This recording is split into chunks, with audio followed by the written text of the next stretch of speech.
the recent decision to revive civil war-era charges against 5 leaders of a prominent anti-mining campaign in El Salvador has ignited a firestorm of criticism, with many denouncing it as a politically motivated maneuver designed to undermine environmental protection efforts.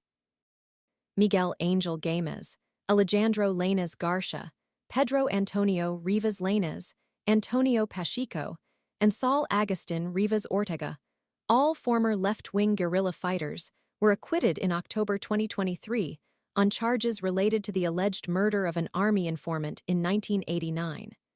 The court in Cabañas, northern El Salvador, ruled that the prosecution had failed to establish the commission of a crime or link the defendants to any wrongdoing. This acquittal followed a 13-year grassroots campaign led by these individuals, advocating for a ban on metal mining in the country.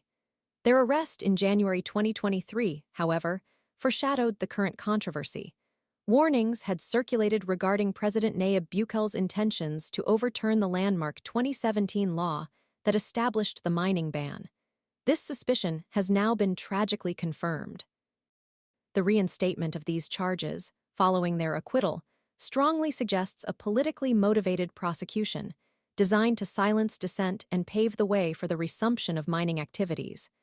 The reaction from civil society has been swift and decisive. Hundreds of human rights, environmental, and faith-based organizations, along with numerous academics and lawyers, have signed a letter urging President Bukele to drop the charges and reinstate the mining ban. The letter highlights the profound injustice of reopening a case already decisively concluded, and the chilling implications for freedom of expression and environmental advocacy in El Salvador. Pedro Cabezas, coordinator of the Central American Alliance Against Mining, succinctly captured the widespread sentiment.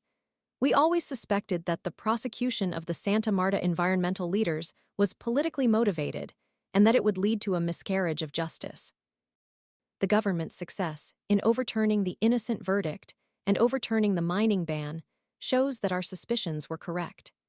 The unanimous passage of the 2017 mining ban by lawmakers reflected growing concerns about El Salvador's dwindling water resources, exacerbated by the environmental impact of large-scale mining operations. President Bukele's push for mining aligns with a broader strategy to attract foreign investment in sectors such as Bitcoin, tourism, and fossil fuel exploration. Critics, however, point to the potential for this economic model to intensify forced displacement, fuel social conflict, widen economic inequality, and further deplete already strained water and land resources.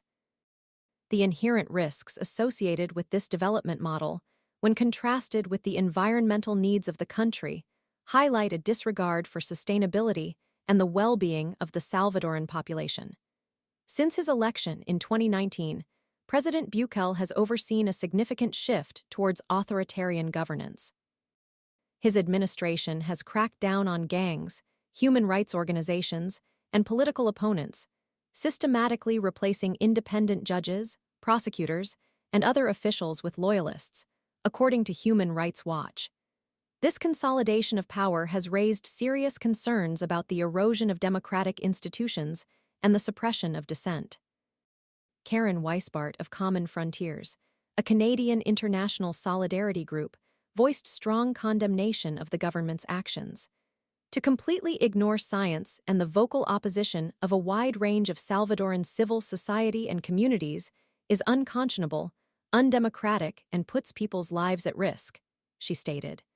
El Salvador's new mining law is a major step backward in the country's efforts to prioritize environmental protection. The international community is watching closely as the situation unfolds, with growing alarm over the implications for environmental justice and democratic governance in El Salvador. The revived charges against the 5 environmental leaders serve as a stark warning about the fragility of environmental protection in the face of authoritarian tendencies and the pursuit of short-sighted economic gains. The case has become a symbol of the broader struggle to balance economic development with environmental sustainability and the fundamental rights of citizens to participate in democratic processes. The international community must actively support El Salvador's civil society in its efforts to protect the environment and uphold democratic principles. The future of El Salvador's environment and its democratic institutions hangs in the balance.